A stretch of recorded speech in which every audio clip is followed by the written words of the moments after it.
I've never been really that great at math. I mean, I dreamt of being that cool theoretical physicist or mathematician with their giant chalkboards full of equations, but that just wasn't me. Luckily, I fell in love with biology pretty early on, which deals more with conceptual understanding of big ideas and small ideas and connections between them. And as such, for AP Biology, College Board doesn't expect you to solve complex math problems, but there are certainly calculation problems that come out time and time again, and that's what this video is about.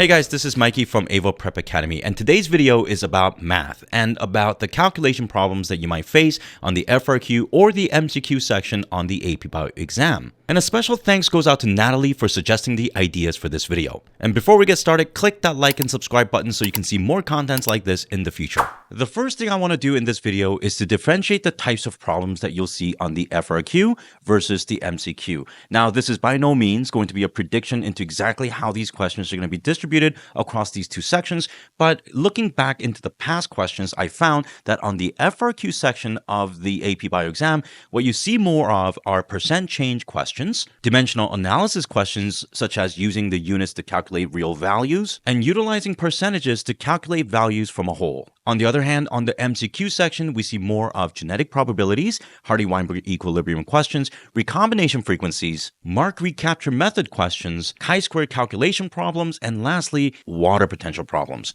The last one I don't really see too often. So in this video, we'll first tackle the FRQ style questions first, and then we'll move on to MCQ style questions. The most common calculation question type that you see on the FRQ are percent change questions that asks you to calculate the percent change between means or between the same data point across time. And there were two previous exam questions that I was able to find. So we're going to take a look at the 2023 FRQ and the 2022 FRQ question number ones from both. Let's begin with question 1 from 2023. As the image shows, this is a question based on a data table, and without having to look into much of the background data, we can solve most calculation questions. So let's dive right into C. It says calculate the percent change in APase activity in wild-type yeast cells in a high-phosphate environment compared to that of the wild-type cells in a low-phosphate environment.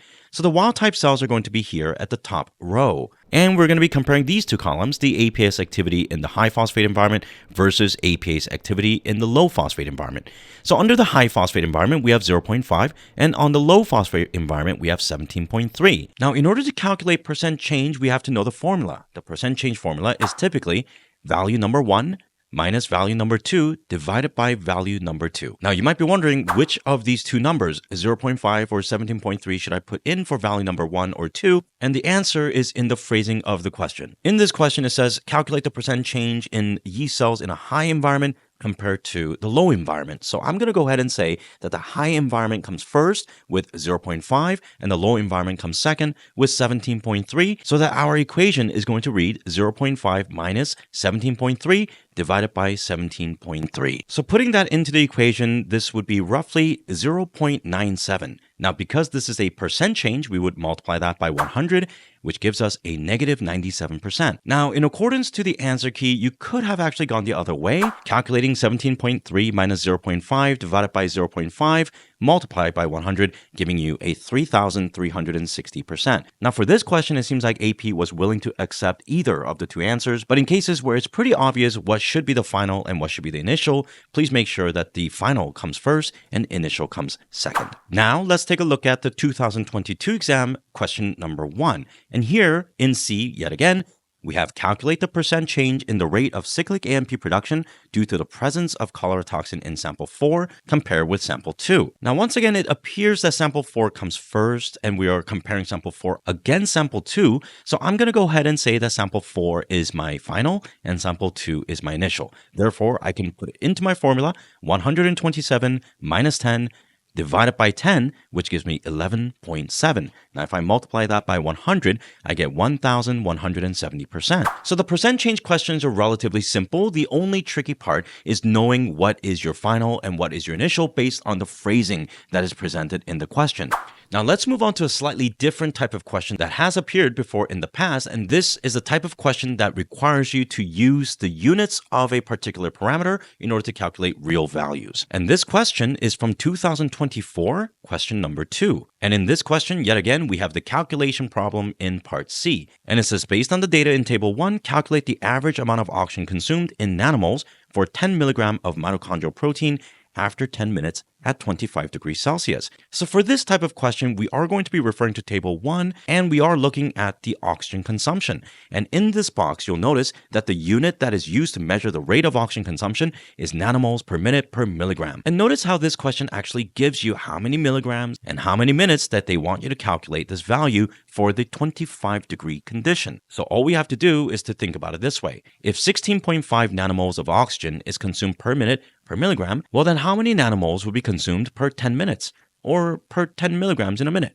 Well, the idea is that they give us 10 minutes and 10 milligrams, which means that all we have to do is multiply 16.5 by 10 for 10 minutes and another 10 for 10 milligrams, giving us 1,650 nanomoles as our answer. And while that was the first time that I've seen a question like this in 2024, considering that the future is unpredictable, chances are you may see a question like that in the future exams. The last calculation question that I want to cover from FRQ comes from 2021. In 2021, they took a really interesting approach to a calculation question that mirrors somewhat like an ACT science question for those of you guys who have solved it.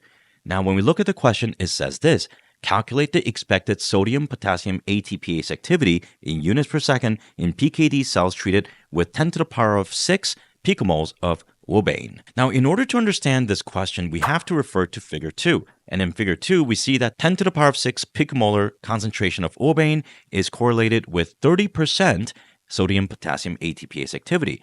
But that's the problem. Percent is only as useful as we know what the 100% is supposed to represent in actual values. So if we go back to question C, it says something like this. The scientists determined that sodium-potassium ATPase activity in PKD cells treated with 1 picomolar uobane is 150 units of ATP hydrolyzed per second, which means that 150 units of ATP hydrolyzed per second is going to give me a standard. And if we go back to the graph, that 1 picomolar concentration is close enough to 100, I can go ahead and use that 150 as a standard that establishes the 100%. So what is 30% of that? Well, 30% of 150 is roughly going to give you 45 units of ATP hydrolyzed per second, and that is how you solve that type of question. Now, those are the types of questions that we've seen from the last 4 to 5 years of the FRQ. But what about MCQ? Now, I know that the majority of MCQ are not readily available for students, but from what I've personally seen over the last 10 years or so, I would say that there are several types of questions that tend to repeat, and that is what we're going to talk about now. The first type of question is simply calculating genetic outcomes in Mendelian patterns. And the first example I'm going to show you is actually from an FRQ from 2019, although most of these genetics problems are found on MCQ. Let's take a look. In 2019, on the FRQ, on a short form question, they ask, PDC deficiency is caused by mutations in the PDH-A1 gene, which is located on the X chromosome. A male with PDC deficiency and a homozygous female with no family history of PDC deficiency have a male offspring. Calculate the probability that the male offspring will have the PDC deficiency. So this is a style of question where you would simply draw up your Punnett square and solve the problem. And in the Punnett square, I'm going to draw the male with an X and a Y with a little p symbolizing the PDC deficiency gene on his X chromosome. The female here is said to have no family history of the PDC deficiency, so for both of her X chromosomes, I'm going to write the capital P's. We can fill in the Punnett square as follows. But as you can see, all of the male offspring who receive only the Y chromosome from his father would always receive an X chromosome from his mother. And since the mother only has the X chromosome with the normal P allele, there is going to be 0% probability that the male offspring will have the PDC deficiency. Now, this is just to show you an example of what a question would look like from College Board. But keep in mind that there are so many types of genetics problems that you can run into, so it's really wise to review Unit 5 on inheritance and know how to solve many types of Mendelian and non-Mendelian pattern problems prior to writing your AP exam. Another big math question comes from the Hardy-Weinberg equilibrium from population genetics. Remember that a population in Hardy-Weinberg equilibrium is said to be not evolving, meaning that the allele frequencies should not be changing. And if they're not changing, what rules are they following? Well, they should be following the equations as displayed here. P plus Q is equal to 1, P squared plus 2PQ plus Q squared is equal to 1. This system of equations should help you solve all Hardy-Weinberg problems that are presented to you on this exam. Let's take a look at one of them. In a population of frogs, the color green, big G, is dominant over yellow, little g.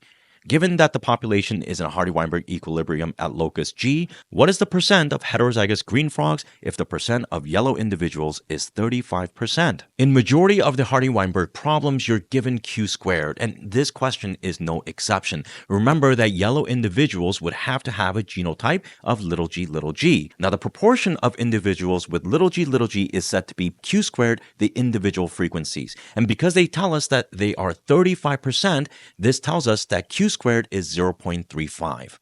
A simple calculation of square rooting that 0.35 should give us 0.59 for our Q. Using P plus Q is equal to 1, we can subtract 0.59 from 1 to calculate our P, which is 0.41. Notice how the question is asking for the percent of heterozygous green frogs, meaning that we're looking for the 2PQ value. And in this case, 2PQ would simply be 2 times 0.41 times 0.59, giving us 0.4838, which is roughly 48.4%. Next, let's take a look at a recombination frequency problem which deals with linkage from Unit 5.